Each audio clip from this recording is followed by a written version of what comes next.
Bueno, me presento, mi nombre es Silvina Raiden, yo soy docente de la Cátedra 1 de Inmunología de la Facultad de Medicina de la Universidad de Buenos Aires y aparte soy médica del Hospital General de Niños Pedro de Elizalde e investigadora del CONICET. Bueno, el objetivo de este video es compartir con ustedes 3 casos clínicos de inmunodeficiencias que se presentaron en mi hospital. En el primer caso se trata de un niño de 1 año y 2 meses de edad, cuyo cuadro clínico se caracterizó por la aparición de fiebre elevada de 39 grados centígrados en los 4 días previos a la internación. Se acompañó de deposiciones desligadas y la mamá refería una lesión por picadura de insecto en la zona del mentón que se extendía a la mucosa oral y nasal. En esta diapositiva vemos entonces la lesión que se encuentra en el mentón. Es una lesión ulcerada de aspecto necrótico con borde flogótico que se extiende hacia el paladar. Esta forma de presentación de celulitis es marcadamente diferente a la que observamos habitualmente en pediatría.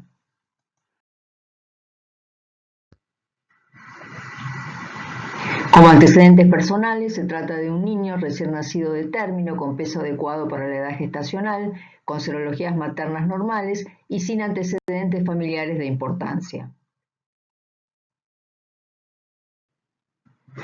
El paciente ingresa a la guardia en regular a mal estado general, afebril, séptico, requiriendo expansiones con solución fisiológica a 20 mililitros por kilo. Se realizaron 2 expansiones, se toman muestras para hemocultivos. En el hemograma se observa una leucocitosis con predominio de la fórmula a punto de partida de los neutrófilos y una eritrosedimentación marcadamente elevada de 102 milímetros. Teniendo en cuenta el diagnóstico de sepsis, se medica con un antibiótico de amplio espectro, como es la ceftriaxone, a 100 miligramos kilo día y se decide, obviamente, su internación.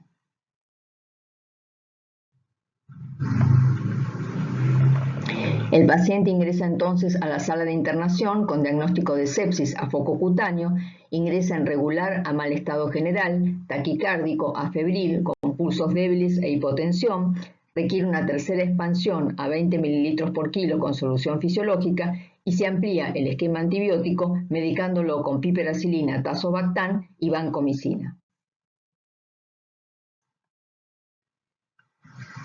Se reciben los hemocultivos del paciente, que son positivos para Pseudomonas aeruginosa, y se interconsulta con el servicio de dermatología, quien corrobora el diagnóstico de ectima gangrenoso, lesión producida justamente por la Pseudomonas aeruginosa. Dada la clínica del paciente, la edad en la cual presenta esta infección tan severa, coincidente probablemente con la depuración de los anticuerpos maternos, el hecho de tratarse de un varón, nos hace sospechar la presencia de una inmunodeficiencia primaria, por la cual se solicita la interconsulta con el servicio de inmunología. Este servicio solicita serología para HIV, que es negativa, el dosaje de las inmunoglobulinas, que nos da 2 desvíos estándar por debajo del valor normal de todas las inmunoglobulinas del paciente y solicita además las poblaciones linfocitarias con un aumento de los linfocitos T CD3 positivos, presencia de células natural killer en un 5%, pero ausencia de los linfocitos B CD19 positivos.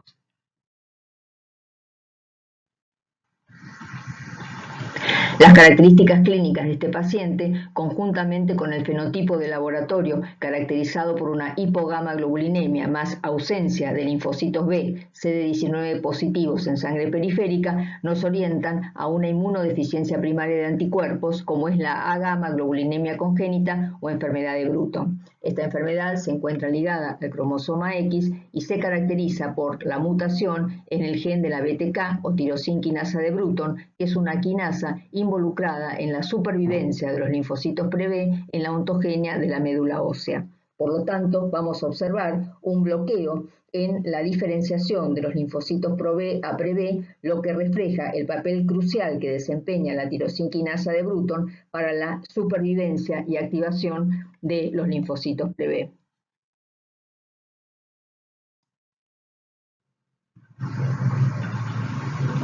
Por lo tanto, como tratamiento a este paciente se le administra gamma globulina endovenosa, que va a ser administrada en forma periódica una vez por mes, teniendo en cuenta que la vida media de la inmunoglobulina G es de 3 semanas. La dosis de gamma globulina es entre 400 y 600 miligramos por kilo, que se considera que es la dosis necesaria para lograr protección, niveles protectores de anticuerpos y alcanzar una concentración de inmunoglobulinas de 400 miligramos por ciento. Estos pacientes son susceptibles al desarrollo de enfermedades sinopulmonares, el desarrollo de sepsis a partir de algún foco infeccioso y también existe una mayor prevalencia de meningitis por enterovirus. Esto es debido a que la tirosinquinasa de Bruton interacciona con la porción citosólica del receptor de reconocimiento de patrones TOL8 que se activa por el ARN de simple cadena de determinados virus y con esta interacción van a producir la translocación del factor de transcripción NF-kappa-beta al núcleo celular que va a activar genes relacionados con la producción de citoquinas inflamatorias como la IL-6 y el TNF-alfa. Por eso, la administración de inmunoglobulinas no suple esta interacción y por lo tanto estos pacientes van a presentar meningitis por enterovirus. Obviamente no debemos administrar vacunas a gérmenes vivos en estos pacientes y es fundamental realizar el control familiar para detectar nuevos casos y para el tratamiento precoz de las infecciones. Con respecto a nuestro paciente, se le administró entonces la gamma globulina endovenosa, se solicitó un estudio de inmunoglobulinas y poblaciones linfocitarias con posterioridad, obteniéndose un valor adecuado de las inmunoglobulinas, pero por supuesto con persistencia de la ausencia de los linfocitos B CD19 positivos.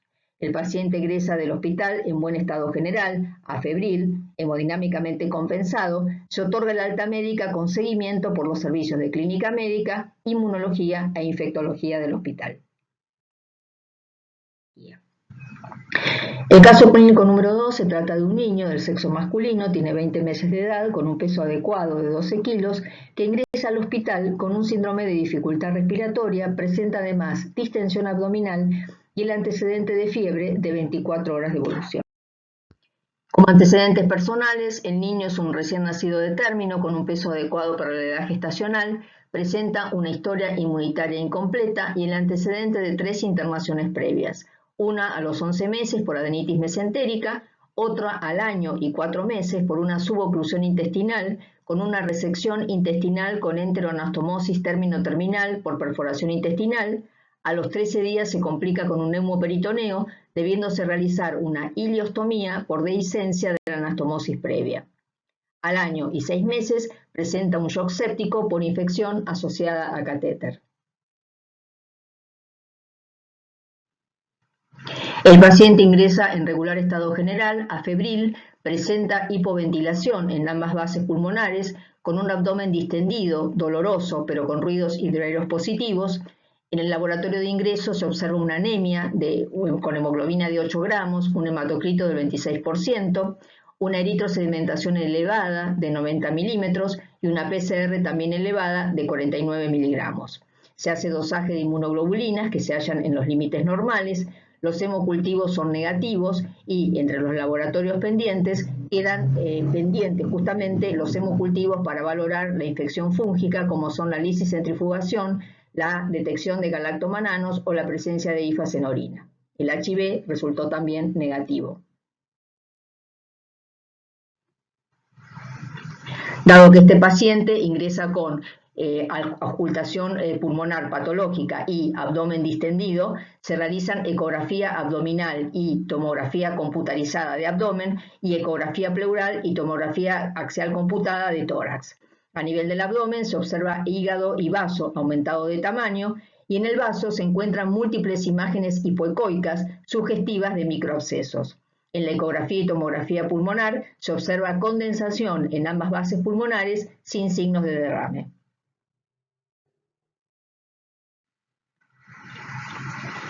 Esta es la tomografía de tórax del paciente, donde vemos la condensación en ambos pulmones.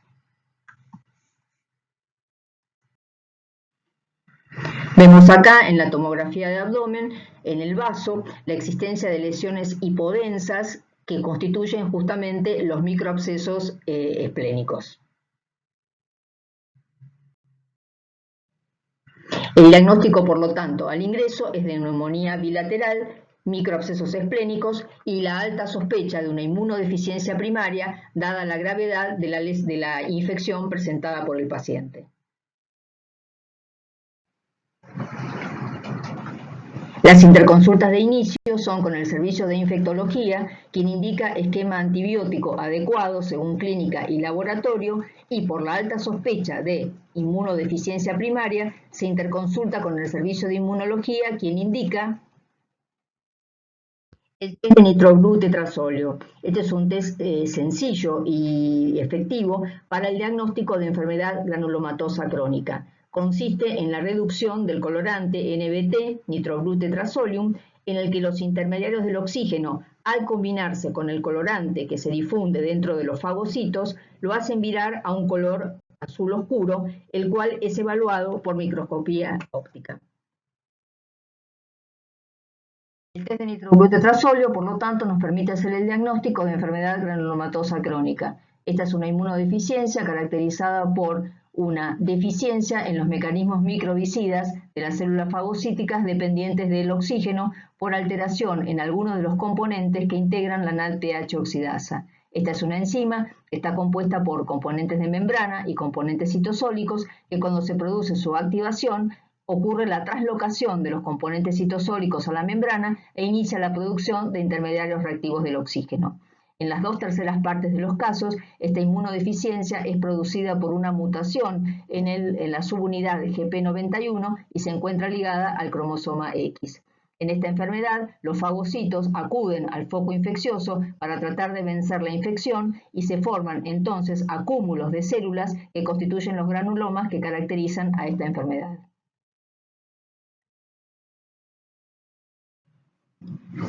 Este paciente, al día 10 de internación, se encontraba clínicamente estable, pero presentó 2 picos febriles de 38,5 grados aproximadamente, y el servicio de inmunología indica agregar itraconazol a 5 miligramos kilo día para profilaxis antifúngica. Recordemos que estos pacientes presentan una alta incidencia de infecciones micóticas por Aspergillus fumigatus, y el agregado del interferón gamma en forma subcutánea trisemanal.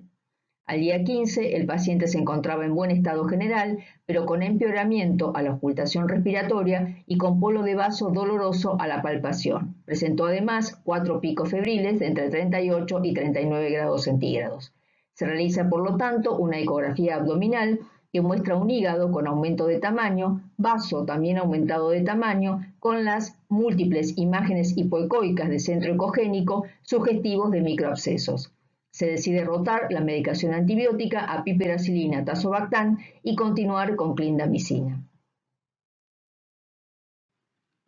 Al día 20, aún con los resultados de las lisis y el dosaje de galactomananos negativos, por la persistencia de los picos febriles de 39 grados centígrados, se decide comenzar tratamiento con anfotericina a 5 miligramos por kilo y por día. El laboratorio mostraba reactantes de fase aguda marcadamente empeorados, con una leucocitosis de 15.800 blancos a predominio de los neutrófilos, anemia de 7 gramos por ciento de hemoglobina, con un hematocrito de 22%, y eritrosedimentación y PCR marcadamente aumentadas.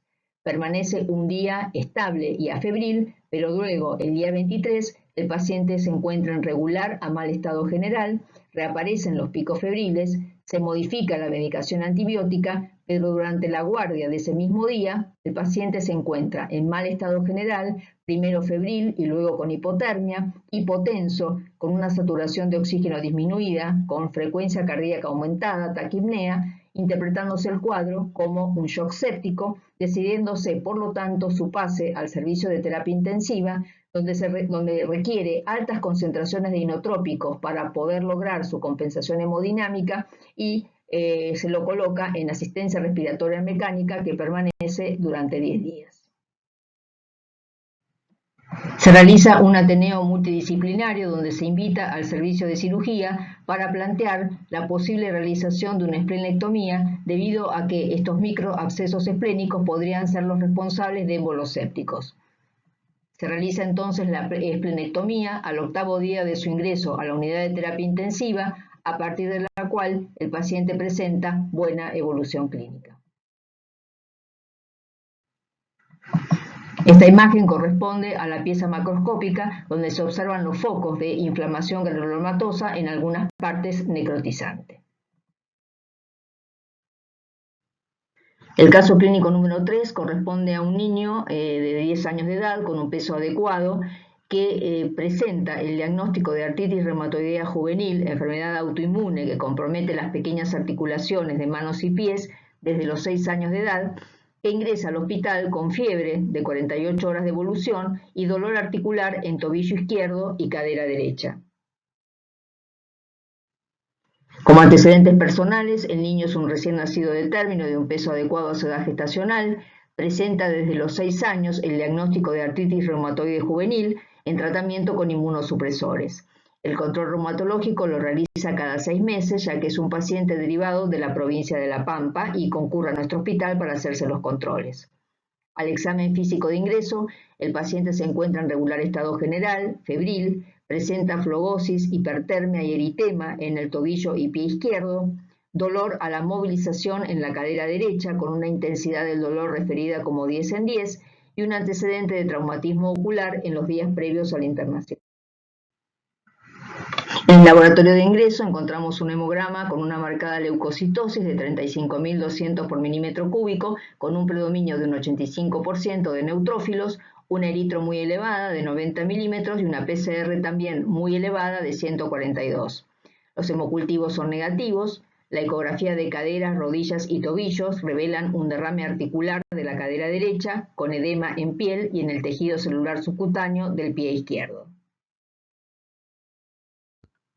El diagnóstico de ingreso es por lo tanto de celulitis de tobillo izquierdo y cadera derecha, habiendo descartado el servicio de traumatología una artritis séptica. También otro diagnóstico es la posibilidad de reactivación de su enfermedad autoinmune. El tratamiento se basa en los antibióticos adecuados, la administración de morfina, además del naproxeno para calmar el dolor, que era de muy alta intensidad. La evolución clínica estuvo marcada por episodios recurrentes de edemas muy dolorosos, de características no flogóticas, no había calor ni rubor, con escasa respuesta a los analgésicos administrados y a la propia morfina. Se presentaron también dolores abdominales, generalmente acompañados por vómitos intensos, y tumefacciones en otras zonas del cuerpo, como es el cuello, regiones axilares y tórax. Como exámenes complementarios se realiza una ecografía cervical donde se observa adenopatías bilaterales, glándulas submaxilares de tamaño aumentado y aumento del espesor de partes blandas de la región inferior de cara y cuello. En la ecografía pleural se encuentra derrame pleural bilateral moderado y en la tomografía de cuello y tórax se encuentra aumento del espesor del espacio retrofaringeo y de los planos grasos de la región axilar bilateral, hueco supraclavicular y de base de cuello, compatible con edema de partes blandas. Se interconsulta de inicio entonces con el servicio de reumatología, quien descarta una reactivación de su enfermedad de base de la artritis reumatoidea juvenil, con el servicio de infectología, quienes modifican los esquemas antibióticos del paciente según evolución clínica y de laboratorio, y con el servicio de inmunología, quien indica el dosaje de C1 inhibidor. C1 inhibidor es un factor plasmático que interviene en la regulación de la activación del complemento, cuya deficiencia genera una entidad conocida como angioedema hereditario. Se recibe el dosaje de C1 inhibidor que se encuentra disminuido y el diagnóstico, por lo tanto, es de angioedema hereditario, enfermedad autosómica dominante caracterizada por la activación espontánea del complemento que da lugar a hinchazón sin enrojecimiento ni calor en diferentes partes del cuerpo. La ausencia de C1 inhibidor conduce a la activación espontánea y persistente de C1, conducente a la escisión de C4 y C2. El C2A generado se cinde y produce un péptido llamado quinina de C2 capaz de producir el edema que se observa en estos pacientes. La propia deficiencia de C1 inhibidor conduce también al aumento en la bradiquinina. El tratamiento de estos pacientes consiste en la administración del factor en deficiencia, como es el C1 inhibidor, pero que, como habitualmente no se dispone de este factor en los centros asistenciales, nosotros recurrimos a administrar transfusión con plasma fresco congelado, observándose una evolución favorable en el paciente. Como conclusión de esta presentación, debemos sospechar una inmunodeficiencia primaria cuando tengamos más de 8 episodios de otitis media aguda al año, 2 o más episodios de neumonía, 2 o más infecciones graves, infecciones por gérmenes poco frecuentes o infecciones virales o bacterianas a repetición, forúnculos o abscesos en piel u otros órganos, diarrea persistente con pérdida de peso y retraso del desarrollo pondoestatural, historia familiar de inmunodeficiencia, enfermedades que impresionen, enfermedades reumáticas, necesidad de tomar antibióticos frecuentemente o infecciones que no cedan con los antibióticos habituales. Muchas gracias.